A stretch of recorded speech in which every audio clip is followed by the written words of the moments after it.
Au début des années 60, courir n'est pas encore un acte banal. La course à pied est réservée à une minorité. Elle appartient aux stades, aux universités, aux clubs d'athlétisme. On ne parle pas encore de jogging, encore moins de running comme pratique quotidienne. Les routes ne sont pas envahies de coureurs du dimanche. Le running n'est pas une culture, c'est une discipline. Et dans cette discipline, l'équipement est rudimentaire.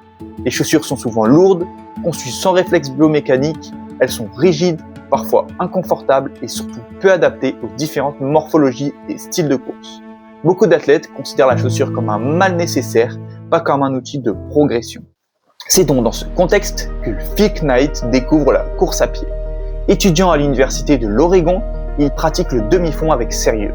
Il s'entraîne dur, participe aux compétitions universitaires, vit au rythme des séances sur la piste. Mais très vite, une frustration s'installe. Phil Knight sent que ses chaussures ne suivent pas ses efforts. Elles sont trop chères lorsqu'elles viennent d'Europe et lorsqu'elles sont accessibles, elles sont de mauvaise qualité. Il commence à se poser une question simple mais fondamentale.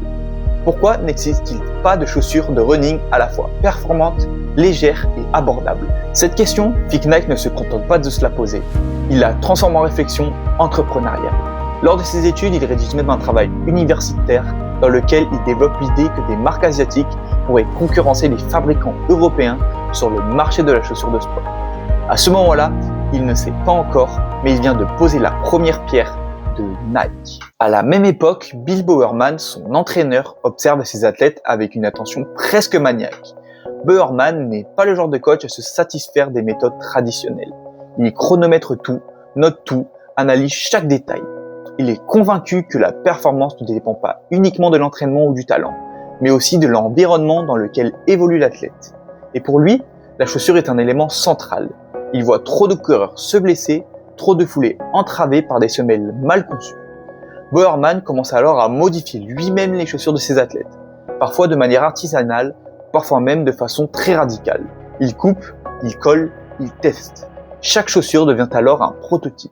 En 1964, Phil Knight et Bill Bowerman décident d'agir. Ils créent Blue Ribbon Sport. Ce n'est pas encore Nike et ce n'est même pas encore une vraie marque. C'est avant tout une activité de distribution. Phil Knight se rend au Japon et conclut un accord avec Onitsuka Tiger, qui par la suite deviendra ASICS. Le but était alors d'importer leurs chaussures aux États-Unis. Ces modèles sont plus légers, plus souples et surtout bien moins chers que les chaussures européennes.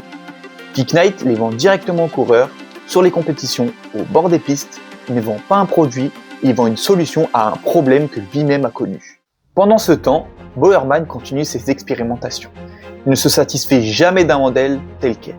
Il démonte les chaussures Onitsuka, modifie la semelle, ajuste le talon, cherche constamment à améliorer le déroulé du pied. Pour lui, chaque détail compte. Cette approche empirique, basée sur le ressenti des coureurs, devient progressivement l'ADN de la future marque Nike. L'innovation ne viendra pas d'un laboratoire isolé, mais du terrain. Au début des années 70, un événement apparemment anodin va provoquer une rupture majeure. Un matin, Bill Bowerman observe un gaufrier. En regardant la forme des alvéoles, il imagine une semelle capable d'accrocher le sol tout en restant légère et flexible. Cette idée peut sembler absurde, mais Bowerman est habitué à penser hors cadre. Il décide d'expérimenter immédiatement. Il verse du caoutchouc fondu dans le gaufrier de sa femme et le résultat est imparfait mais prometteur. La semelle obtenue offre une traction exceptionnelle et une sensation de propulsion nouvelle. Cette invention donne naissance à la Waffle Trainer, l'un des modèles fondateurs de Nike.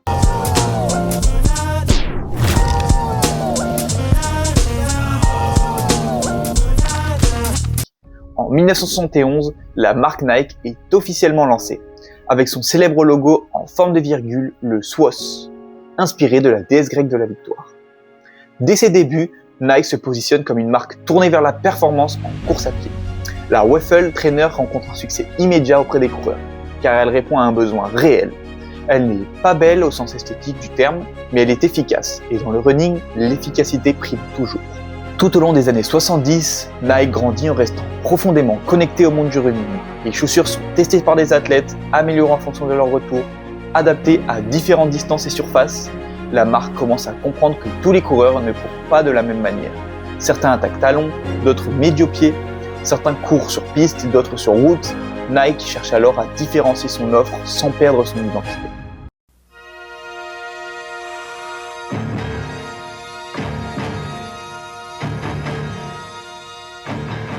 From day one, runners have taken their sport rather seriously. Once things got a little better organized, people started taking notes, analyzing how they ran and how they could run even faster. Today at Nike, we know even more. We developed one of the most sophisticated sport research labs in the world to let us see, in detail, the peculiarities of style, the dynamics of foot strike. And at Nike, we're putting that knowledge to work, making shoes that actually help athletes to run faster and safer. Why do we go to so much trouble? Well, it may be the 20th century and all that, but there are still people out there who run as if their life depended on it. Dans les années 80, le running connaît un premier boom populaire. De plus en plus de personnes se mettent à courir pour la santé, le bien-être, le plaisir. Nike accompagne ce mouvement tout en conservant une forte exigence de performance. C'est à cette période que la marque développe une relation plus forte avec l'image et le message. En 1988, le slogan « Just Do It » voit le jour.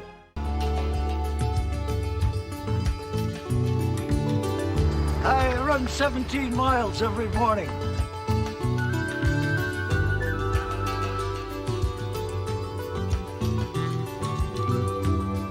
People ask me how I keep my teeth from chattering in the wintertime.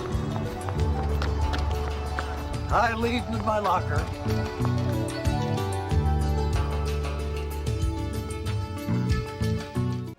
Ce slogan parle pas seulement de sport. Il parle de dépassement de soi, de discipline et de persévérance. Dans le monde du running, ces valeurs sont omniprésentes.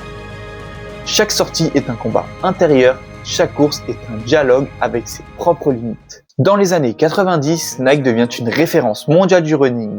La Nike Pegasus s'impose comme un modèle emblématique. Elle est conçue pour durer, pour encaisser les kilomètres, pour accompagner les coureurs au quotidien. La Pegasus devient une chaussure de confiance, celle que l'on enfile sans réfléchir, et qui ne trahit pas. Elle incarne parfaitement la philosophie de Nike, proposer de la performance accessible, sans élitisme. À cette époque, Nike investit massivement dans la recherche et le développement. La marque ne se contente plus d'améliorer les matériaux existants. Elle cherche à transformer la manière dont la chaussure interagit avec le sol. Le développement du Zoom Air marque une nouvelle étape. L'idée n'est plus seulement d'amortir les chocs, mais de restituer une partie de l'énergie produite par la foulée. Le running devient plus dynamique, plus réactif, la chaussure cesse d'être passive. Cette quête de performance atteint son apogée en 2017 avec l'arrivée de la Vaporfly. Cette chaussure bouleverse littéralement le monde du marathon. Grâce à sa plaque carbone et à sa mousse ZoomX, elle modifie la biomécanique de la course. Les athlètes courent plus vite, plus longtemps, avec moins de fatigue. Les records tombent les uns après les autres. Less than 200 meters to go. Eliud Kipchoge, let's keep an eye on the clock. Into the final 20 seconds. Eliud Kipchoge. Whoa! On his shoulder. 140, the unofficial time. There's his wife. Eliud Kipchoge. Le débat s'intensifie. Certains accusent Nike de tricher, d'autres saluent une avancée technologique majeure.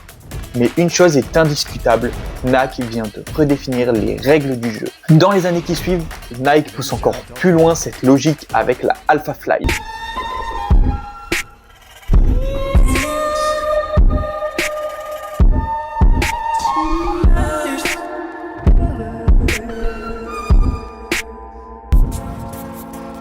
Cette chaussure est pensée comme un système complet où chaque élément travaille en synergie avec le corps du coureur.